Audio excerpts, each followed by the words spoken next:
नमस्कार दोस्तों, मैं उमेश बोसरे आप सभी लोगों का फिर से स्वागत करता हूँ आपके अपने यूट्यूब चैनल कृष्णा फार्मेसी में।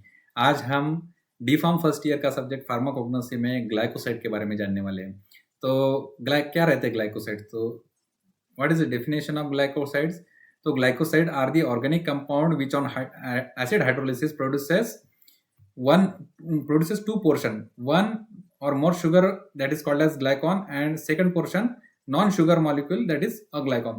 तो ग्लाइकोसाइड ये जो रहते हैं ना, इनका हाइड्रोलिसिस किया तो ये दो प्रकार के मॉलिक्यूल प्रोड्यूस करते हैं। एक जो रहता है वो शुगर मॉलिक्यूल रहता है जिसको ग्लाइकॉन बोलते हैं, और जो नॉन शुगर मॉलिक्यूल रहता है सेकंड वाला उसको अग्लाइकॉन बोलते हैं। और जो ग्लाइकॉन रहते हैं वो जनरली जैसे कि शुगर मॉलिक्यूल जैसे कि ग्लूकोज, गैलेक्टोज, रैमनोज, डिजिटोक्सोज या फिर मैनोज, ये जो रहते हैं ये शुगर मॉलिक्यूल रहते हैं और इनमें कोई थेरापेटिक एक्टिविटी नहीं रहती। लेकिन जो अग्लाइकॉन पार्ट रहता है उसमें ही थेरापेटिक एक्टिविटी रहती है। ध्यान में रखना कि जो फार्माकोलॉजिकल और थेरापेटिक एक्टिविटी रहती है वो ग्लाइकोसाइड के अग्लाइकॉन पार्ट में प्रेजेंट रहती है। इस पे भी सवाल पूछा जा सकता है, एमसीक्यू बेस ट्रिकी सवाल हो सकता है। तो अग्लाइकॉन मॉलिक्यूल जो रहते हैं वो हाइड्रोक्सिलिक कंपाउंड रहते हैं, जैसे कि अल्कोहल है, फेनॉल है, या फिर हाइयर अमाइंस जो रहते हैं वो अग्लाइकॉन मॉलिक्यूल रहते हैं और उनमें थेरापेटिक एक्टिविटी प्रेजेंट रहती है। तो इसके एग्जांपल है परप्यूरिया ग्लाइकोसाइड जो डिजिटलिस में प्रेजेंट रहते हैं, तो ग्लाइकोसाइड का एक जनरल एग्जांपल है। आई होप सो ये सारी चीजें आपकी समझ में आ रही है। देन नेक्स्ट है occurrence and distribution. Occurrence and distribution मतलब क्या कि ये कहाँ पे पाए जाते हैं? तो they occur in higher part of the plant like fruits, seeds, leaves and bark. तो जनरली प्लांट के जो हायर पार्ट रहते हैं जैसे कि फ्रूट्स रहते हैं, सीड्स रहते हैं, लीव्स रहते हैं और बार्क, अपर बार्क रहते हैं, तो अपर साइड के, तो उनमें ये प्रेजेंट रहता है। और इसके अलावा भी जो फैमिलीज है उसमें अबिडेंटली मतलब पर्याप्त बहुत सारी मात्रा में ग्लाइकोसाइड पाए जाते हैं। तो वो है लिलिएसी फैमिली, लेग्यूमिनोसी फैमिली है, स्क्रोफिलेरियासी फैमिली है, रोजासी फैमिली है, क्रूसीफेरी है। इसके अलावा जेनेटासी, अम्बेलीफेरी, रूटेसी और मायरेटासी फैमिली है। तो ये सारी फैमिलीज में ये अबिडेंटली बहुत सारी क्वांटिटी में प्रेजेंट रहते हैं और हायर पार्ट जो रहता है प्लांट का उसमें ये प्रेजेंट रहते हैं। ध्यान में रखना। आइसोलेशन ऑफ ग्लाइकोसाइड मतलब क्या करना है कि ग्लाइकोसाइड में से आपको मतलब जो क्रूड ड्रग है उसमें से आपको ग्लाइकोसाइड रिमूव करने हैं, मतलब सेपरेट करने हैं, तो उसकी प्रोसीजर को हम ग्लाइको आइसोलेशन बोलते हैं। तो क्या करना है आपको, you have to take a powder crude drug. तो क्या करना है आपको, फाइनली पाउडर क्रूड ड्रग लेना है जिसमें ग्लाइकोसाइड प्रेजेंट है, और उसके बाद में क्या कर रहा है, obtain the extract by continuous hot percolation. Continuous hot percolation में आपको क्या करना है, उसका एक्सट्रैक्ट निकालना है। अगर थर्मोलेबाइल सब्सटेंस है मतलब हीट सेंसिटिव सब्सटेंस है तो 45 डिग्री सेल्सियस टेम्परेचर पे आपको उसको सोक्सेलेट apparatus में अल्कोहलिक सॉल्वेंट के साथ में आपको क्या करना है, उसको ये करना है, उसको एक्सट्रैक्ट करना है। जब वो एक्सट्रैक्ट मिल जाएगा आपको, ध्यान में रखना सिंपल प्रोसेस है, कंफ्यूज मत होना। आइसोलेशन ऑफ ग्लाइकोसाइड में आपको क्या करना है, आपको फाइनली पाउडर क्रूड ड्रग लेना है जिसमें ग्लाइकोसाइड प्रेजेंट है, उसको क्या करना है, उसको एक्सट्रैक्ट करना है कंटिन्यूअस हॉट परकुलेशन में सॉल्वेंट के साथ में। अगर थर्मोलेबाइल सब्सटेंस है मतलब हीट सेंसिटिव सब्सटेंस है, ग्लाइकोसाइड है, तो उसको क्या करना है 45 डिग्री सेल्सियस टेम्परेचर पे आपको सॉक्सेलेट apparatus में अल्कोहलिक सॉल्वेंट के साथ में उसका एक्सट्रैक्ट निकालना है। तो ये वो एक्सट्रैक्ट जो मिलेगा आपको उसको क्या करना है, treat that extract with lead acetate and for removing tannins and other non ग्लाइकोसाइडल impurities. तो आपको वो जो एक्सट्रैक्ट मिलेगा हॉट कंटिन्यूअस हॉट परकुलेशन के बाद में, वो एक्सट्रैक्ट में आपको क्या करना है कि आपको लीड एसीटेट उसमें डालना है। तो लीड एसीटेट डालने की वजह से क्या हो जाएगी, जो टैनिन्स या फिर नॉन ग्लाइकोसाइडल इम्प्योरिटीज रहती है वो सारी की सारी वो रिमूव हो जाएगी उसमें। और उसके बाद क्या करना है आपको, लीड एसीटेट का जो लीड एसीटेट डालने के बाद में जो एक्सट्रैक्ट है वो एक्सट्रैक्ट में से आपको हाइड्रोजन सल्फाइड गैस पास करना है। तो हाइड्रोजन सल्फाइड गैस पास होने की वजह से क्या हो जाएगा, वो जो लीड एसीटेट है वो लीड सल्फाइड में कन्वर्ट हो जाएगा और प्रेसिपिटेट हो जाएगा, और प्रेसिपिटेट आपको रिमूव करना है। तो उसके बाद में जो बचता है एक्सट्रैक्ट उसमें आपके ग्लाइकोसाइड रहेंगे, प्योर ग्लाइकोसाइड। तो आपको क्या करना है, उसको प्यूरिफाई करना है fractional solubility, fractional crystallization process से, और क्रोमेटोग्राफिक टेक्निक्स का इस्तेमाल करके आप उसको आइडेंटिफाई और एनालाइज कर सकते हैं। तो इस तरह से ग्लाइकोसाइड का एनालिसिस, आइसोलेशन किया जाता है, सेपरेशन किया जाता है। तो सिंपल है, क्रूड ड्रग लेना है, पाउडर क्रूड ड्रग, उसको कंटिन्यूअस हॉट परकुलेशन में आपको एक्सट्रैक्ट करना है सॉल्वेंट का इस्तेमाल करके, या फिर अगर हीट सेंसिटिव थर्मोलेबल सब्सटेंसेस है मतलब हीट की वजह से खराब होने वाले सब्सटेंस है, तो 45 डिग्री सेल्सियस का टेम्परेचर पे सॉक्सोलेट एपरेटस में अल्कोहलिक सॉल्वेंट के साथ में आपको एक्सट्रैक्ट बनाना है। उसके बाद सेकंड स्टेज में आपको क्या करना है कि लीड एसीटेट उसमें डालना है। लीड एसीटेट डालने की वजह से क्या हो जाएगा कि जो टैनिन्स या फिर नॉन ग्लाइकोसाइडल इंप्योरिटीज रहती है वो सारी उसमें आ जाएगी।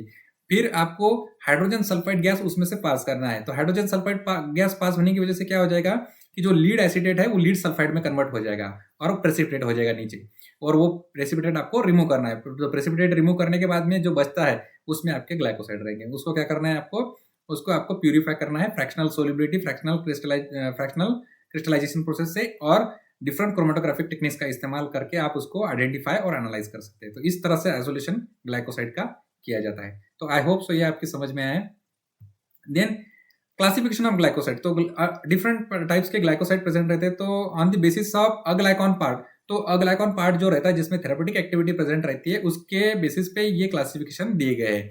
तो पहला क्लास कौन सा है, तो साइनोफोरिक और साइनोजेनेटिक ग्लाइकोसाइड। तो साइनोफोरिक और साइनोजेनेटिक ग्लाइकोसाइड क्या रहते हैं, तो these glycoside on hydrolysis produces hydrocyanic acid और HCN। तो हाइड्रोसाइनिक ये क्या करते हैं, ये जो हाइड्रोसाइनिक और साइनोजेनेटिक ग्लाइकोसाइड रहते हैं ये हाइड्रोलिसिस के बाद में हाइड्रोसाइनिक एसिड प्रोड्यूस करते हैं, और ये पॉइजनस रहता है, ध्यान में रखना। तो इसलिए उनको साइनोफोरिक और साइनोजेनेटिक ग्लाइकोसाइड बोला जाता है। हाइड्रोसाइनिक एसिड प्रोड्यूस करते हैं इसी वजह से। इसका एग्जांपल क्या है, अमेग्डालिन इन बिटर अल्कोहल। बिटर अल्कोहल में जो अमेग्डालिन रहता है वो इसका एग्जांपल है। सेकंड जो है वो है कार्डियक ग्लाइकोसाइड। तो कार्डियक ग्लाइकोसाइड किसे कहते हैं, तो this improve the efficacy of heart. तो ये क्या करते हैं कि हमारे हार्ट की जो पंपिंग कैपेसिटी है उसको बढ़ाते हैं, तो इसीलिए इसको क्या बोलते हैं, कार्डियक ग्लाइकोसाइड। तो हमारी जो हार्ट मसल्स रहती है तो उसकी पंपिंग कैपेसिटी मतलब कॉन्ट्रैक्टिंग एबिलिटी जो है वो बढ़ाते हैं कार्डियक ग्लाइकोसाइड, इसलिए उनको कार्डियक ग्लाइकोसाइड बोला जाता है। और इनको C3, C4, C23, C24 glycoside भी इनको बोला जाता है, ध्यान में रखना। तो इसके एग्जांपल क्या है, परप्यूरिया ग्लाइकोसाइड जो डिजिटलिस में प्रेजेंट रहते हैं। ये क्या करते हैं, हमारे फोर्स ऑफ कंट्रैक्शन जो रहता है, मतलब हार्ट का जो फोर्स ऑफ कंट्रैक्शन रहता है उसको बढ़ाते हैं, तो इसीलिए इनको कार्डियक ग्लाइकोसाइड बोलते हैं। थर्ड है सैपोनिन ग्लाइकोसाइड। सैपोनिन ग्लाइकोसाइड क्या रहते हैं, तो ये हाइड्रोलिसिस के बाद में क्या करते हैं, sapogenin produces, they produces sapogenin on hydrolysis. और ये जो रहता है ये सैपोनिफिकेशन की वजह से क्या होता है कि फोम प्रोड्यूस करता है सॉल्यूशन में, सोपी सॉल्यूशन प्रोड्यूस करता है। मतलब उसको अगर आप अपने सॉल्वेंट के साथ में वाटर के साथ में उसको शेक किया तो जैसे कि झाग आता है साबुन के साथ में, वैसा झाग उसका तैयार हो जाता है। तो इसलिए इसको सैपोनिन ग्लाइकोसाइड बोलते हैं, ध्यान में रखना। On hydrolysis they produces sapogenin and they undergo saponification and form a soapy solution with water. तो जो वाटर या फिर सॉल्वेंट के साथ में सोपी सॉल्यूशन प्रोड्यूस करते हैं। इसके सब टाइप्स है, एक है स्टेरॉइडल सैपोजिनिन और दूसरे है ट्राइटर्पेनॉइड सैपोजिनिन। तो स्टेरॉइडल सैपोजिनिन जो रहते हैं वो फॉर एग्जांपल डिजिटोक्सिन है और डायोजिनिन, ये इसके एग्जांपल है। और ट्राइटर्पेनॉइड सैपोजिनिन जो है वो ग्लिसराइजम में प्रेजेंट रहता है। तो ग्लिसराइजम एक क्रूड ड्रग है जिसमें ट्राइटर्पेनॉइड सैपोजिनिन प्रेजेंट रहता है। देन नेक्स्ट क्लास है आइसोथियोसाइनेट ग्लाइकोसाइड। तो आइसोथियोसाइनेट ग्लाइकोसाइड मतलब क्या, सल्फर कंटेनिंग ग्लाइकोसाइड जिनमें सल्फर प्रेजेंट रहता है। So on hydrolysis they produces sulphur and cyanide. तो हाइड्रोलिसिस के बाद में क्या करते हैं, वो सल्फर और साइनाइड प्रोड्यूस तैयार होते हैं, तो इसीलिए इसको क्या बोलते हैं, आइसोथियोसाइनेट ग्लाइकोसाइड। इसका एग्जांपल क्या है, तो बिटर आलमंड इसका एग्जांपल है। फेनोलिक ग्लाइकोसाइड, तो this is the largest class of glycoside and majority of the glycoside come under this class. तो ये लार्जेस्ट क्लास है ग्लाइकोसाइड का, और मेजॉरिटी मैक्सिमम जो ग्लाइकोसाइड है वो ये क्लास में क्लासीफाई होते हैं। तो ये फर्दर क्लासीफाई किया गया है on the basis of phenolic ring, मतलब किस प्रकार की उसका स्ट्रक्चर है उसके बेसिस पे यहाँ पे क्लासीफाई किया गया है। तो पहला है सिंपल फेनोलिक ग्लाइकोसाइड। तो सिंपल फेनोलिक रिंग जो प्रेजेंट रहती है उसमें, इसलिए उनको सिंपल फेनोलिक ग्लाइकोसाइड बोला जाता है। जैसे कि सैलिसिलिन है, सैलिक्स प्लांट में प्रेजेंट रहता है। उसके अलावा सेकंड एंथ्रासिन ग्लाइकोसाइड, तो एंथ्राक्विनोन रिंग जिसमें प्रेजेंट रहती है। तो एलोइमोडिन जैसे सेनोसाइड ए, सेनोसाइड बी वगैरह रहते हैं ना, ये इसमें क्या रहता है, एंथ्राक्विनोन ग्लाइकोसाइड प्रेजेंट रहते हैं, या फिर उनको एंथ्रासिन ग्लाइकोसाइड भी बोलते हैं। तो ये एलो और सेन्ना में प्रेजेंट रहते हैं, ध्यान में रखना। काउमेरिन ग्लाइकोसाइड जिसमें काउमेरिन रिंग प्रेजेंट रहती है, जैसे कि अम्बेलिफेरॉन फ्रॉम एसेफेटिडा। तो एसेफेटिडा में जो अम्बेलिफेरॉन रहता है वो काउमेरिन ग्लाइकोसाइड का एग्जांपल है। नेक्स्ट फ्लेवोन ग्लाइकोसाइड, ये इसका एग्जांपल है hesperidin which is present in lemon. तो लेमन में प्रेजेंट रहता है हेस्पेरिडिन, ये इसका एग्जांपल है फ्लेवोन ग्लाइकोसाइड का। एंथ्रोसाइनिडिन ग्लाइकोसाइड नेक्स्ट है। तो इसमें क्या रहता है कि इसका एग्जांपल है cyanidin from corn flower and malvidin from the grapes. तो ये अलग अलग प्रकार है ग्लाइकोसाइड के। ध्यान में रखना कि हमने जो पहले देखे उस पे भी बहुत बार सवाल पूछे गए, मतलब कम से कम 2 या 3 भी आपको एग्जाम में पूछे जा सकते हैं, 2 या 3 एक्सप्लेन करने के लिए पूछे जा सकते हैं, लेकिन एमसीक्यू सवाल किसी पे भी पूछा जा सकता है। इसलिए इसका हेडिंग विथ एग्जाम्पल आपको करना है और समझ लेना है कि इसका ये क्लासिफिकेशन क्यों दिया गया है, किस तरह से क्लासीफाई किया गया है। तो आई होप सो ये सारी चीज़ें आपकी समझ में आई है। तो ग्लाइकोसाइड का रिमेनिंग पार्ट जो रहे हम वो नेक्स्ट लेक्चर में देखेंगे। आई होप सो आज जो मैंने ग्लाइकोसाइड के बारे में आपको बताया, ग्लाइकोसाइड डेफिनेशन, उसके बाद में हमने ऑकरेंस और डिस्ट्रीब्यूशन देखा और उसके क्लासिफिकेशन देखा, तो ये आपके समझ में आया है। अगर आपको कुछ डाउट है इसमें तो आप मुझे कमेंट में बता सकते हैं, मैं नेक्स्ट लेक्चर में एक्सप्लोर करने का प्रयास करूँगा। Thank you very much.